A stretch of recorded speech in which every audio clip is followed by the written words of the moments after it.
Hi, welcome to Back Chat, my series where I get to talk to some of Britain's leading health experts for their top tips and advice.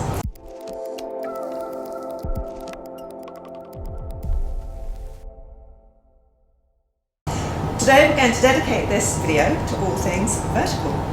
I'm delighted to be joined here with Hilary Wilson, leading London physiotherapist. Hilary, can you tell us a bit about your background and your type of patients that you treat? So I've been working here in London for the last 8 years. At the moment working in central London and Holborn and in Blackfriars. But I've come from New Zealand originally, so I've worked in New Zealand, Australia, the States briefly in the UK, also spent some time volunteering in different areas. At the moment being here in central London, I work with a lot of office workers, so a lot of people will spend a lot of their day sitting, but because we've got a lovely facility such as this here at Performance Ground, we also work with lots of sports people. So I specialise mainly in running and skiing, and I also do lots of work with ergonomics, which keeps my life really nice and varied. Yeah, no, really interesting. So should we start with standing posture? How important would you say it is for back health? Standing posture is just so important. It's absolutely vital to maintaining a really nice, healthy back. Our backs are these beautiful structures. They're made to move and they've got to hold us up all day. So knowing where you are and how you stand can really influence that. It can influence if you have pain or hopefully if you don't. Yeah. So can you show us the correct way to stand? How should we all be standing? Sure. Everyone's going to have a little bit of a different take on this, but essentially there is a position that we call spinal and pelvic neutral that we want to try and attain.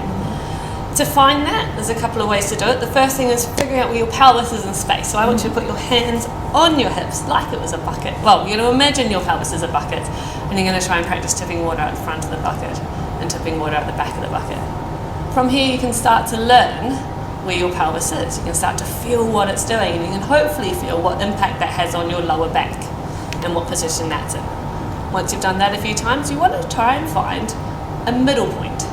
So midway between how far can I tip my pelvis forwards, how far can I tip my pelvis backwards. So that's probably the first thing you want to be able to find. Once you've done that, we know we're in a really nice neutral position in our pelvis. We know that the weight from our head and our upper back is going through that lumbar spine the way it should be, through the body of the spine, through the vertebral bodies, rather than through the joints at the back. The next thing you can do, because we want to make sure that we're stacked and that we've got our shoulders on top of our hips. Yeah. Put one hand on your chest, one hand on your tummy, and try and make them so they're equal. So sometimes you need to close your eyes for a minute, try and see is one in front of the other. For most people it's going to be your stomach, and for most people I see around this area it definitely is. Without holding your tummy in, Yes. Can't do that for very long. I want you to try and make them equal. So we do that by pushing our bottom or our pelvis back in space. So it's different to the tilting forwards and backwards. This is now moving either forwards or backwards in space. So you're going to try and move that so that you get to a point where your top hand and your bottom hand feel like they're level with each other. It's quite difficult to judge. It can be, so it takes a bit of practice. That's how we can find a really good standing position. If you can get those two things right, you're really likely to get the rest of it right. Fantastic. So would you say that awareness of body and your back is really important? Absolutely, I agree with that 100%. We spend a lot of our time, well, I spend a lot of my time here teaching people not just where good posture is, but also feeling for and knowing where their back is. You can't attain good posture if you don't know where your back is in the first place. So we need to teach that body awareness. So exercises like this are absolutely excellent for that, because you're moving, you're becoming aware of where things are, you're waking all those nerves up. You're starting to teach yourself where you are and then how you can get back into a good position. Great. And does standing affect other parts of the body as well? Yeah, it really does. We're all connected. Everything is all one. All the muscles start at one place and go on to another place. As an example, your pelvis, which we just talked about before, your hip is the next joint down from that. And so standing with your pelvis in different positions really affects the mechanics of how your hip works. From there, because all the muscles that attach around that hip area, they influence the whole rest of the leg, can also influence your knee, can influence your foot. And so if those muscles aren't operating, aren't working at their best and holding your legs and your knees in a great position, you can then cause yourself pain in other areas. And it's exactly the same with the top half as well, with your shoulders and your shoulder blades and your ribs. If we've got those in a bit of a funky position, it's going to change how things around the shoulder and the elbow work as well. The last thing is your upper back, and lots of people forget about this one. So again, when we're standing in certain postures, sometimes we might overarch and flare, or we also might hunch forwards. End of range of each of those are bad. They're both going to create some discomfort. So from there, you want to just take a little moment. If you put your hands on the base of your ribs, and if you put your fingers on the top of your pelvis again, you just want to try and find, again, assess how far you can move and find that middle zone. So you should feel like your ribs are a little bit tucked in, and it should be quite a nice, comfortable position for you. Sort of bringing them back? So you're trying to bring them down a little bit. But, I mean, for some people they might be stuck here, so they might want to bring them up. Again, it's just about going up, going down, and then finding that middle zone. If you've got all of those three, you're going to be amazing. Yeah. So it's all really, really key. Yeah. So mainly sort of lower back and knee pain, do you think that bad posture can affect? Yes. Yes, definitely. Yeah. Absolutely. Okay. And I've had a bit of a bad back experience myself, but I know it just deepens my level of understanding with my clients. But I know you've had some back injuries too. Yeah, I think at the time it didn't feel very lucky, but maybe it was when I was 19, when I was just going into training to be a physiotherapist. I had a really bad back injury snowboarding. Embarrassingly, I had to get rescued by the ski patroller because I couldn't actually keep going down the mountain. Although at the time it was really awful and it was difficult to get through, I think having that experience, learning how debilitating back pain can be, and then also learning how to rehab back through it to get myself back to the sport I wanted to, gave me a really great understanding of that whole process, and helped me be a much better physiotherapist. Absolutely, it gives you a sort of, it helps you sort of find out what works and what doesn't as well, a little bit as well. Yes, definitely. Definitely through a bit of that. So coming back to the office, there's a big craze with sit-stand desks. What is your view on that, and how should we stand correctly when you're using them? I love sit-stand desks. They are just such a great invention and such a great thing to bring into the office nowadays. The current kind of catchphrase in ergonomics and the posture and working world is that your next posture is your best posture. So we want to be dynamic. Just with normal sit desks, it means getting up every 5 minutes, really making that effort to do that, and people do that. But having that sit to stand desk so you can spend some of your day sitting and some of your day standing just helps improve that dynamicism even further. One key thing with that, a lot of people who come to see us, they have a sit-stand desk and they try and spend half their day all in one doing one of those two things, and they still get sore. Bring it up, put it down, bring it up, put it down. The ones you get nowadays are so lovely and smooth, it's super easy to do that. But as you said, how do you stand at a stand desk?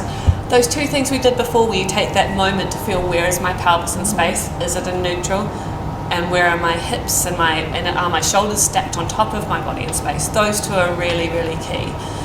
Something that's really tempting when you have a desk that's about belly button height and about pelvis height is that you just do this and you lean on it, and straight away I think hopefully or this or that, and that's going to be putting lots of strain, particularly this one, on the joints at the back and the base of your spine, and it's going to create discomfort in nearly everyone. So as long as you can remember not to lean on it, you can move side to side. Moving is good as long as you know that base position to come back to. So if you can find that and you can maintain that for some of your day, it's going to be a lot more comfortable. I normally think if you're shifting too much, maybe it's time to sit back down. Great point, absolutely. And so would you try and adopt that good standing posture when you're sitting back down in your seat? Similar, but not exact. Yes, you want to have a neutral spine, but a lot of people then think that correlates into sitting bolt upright all day and not actually using their chair. The chairs that you have nowadays in offices are so beautifully designed, they're so wonderful, they're there to support your back, and so that's what you should be doing with it. They even did studies on trying to get kids to sit on stools and seeing how long they could sit upright for, and I think it was a couple of minutes. It really wasn't very long, and none of us can. So you want to find that neutral position, make sure you're not hunching forwards in your shoulders, make sure your pelvis is in a nice position, and then lean back on that chair and use it. Yes. I often get asked the question actually about the exercise ball, can I use it as a chair? But it's hard to maintain that for all day long. Definitely. There's a little craze that went on there because yes, maybe you might use your abs a little bit more in that time, but in the end, using a proper chair with a proper support is far better. So finally, can you give us some routines that you would recommend to help with? Absolutely. So first thing I would do would be that lovely tilting and then that finding of position. From there, you want to be able to hold that position for your neutral spine, will be able to maintain it whilst you do other movements. So we're going to take this lovely thing here, Nichola, and we're going to put that up your back. Okay. So what I want you to do, I'll use this one here. Okay. Just bring it around, put it up your spine like this.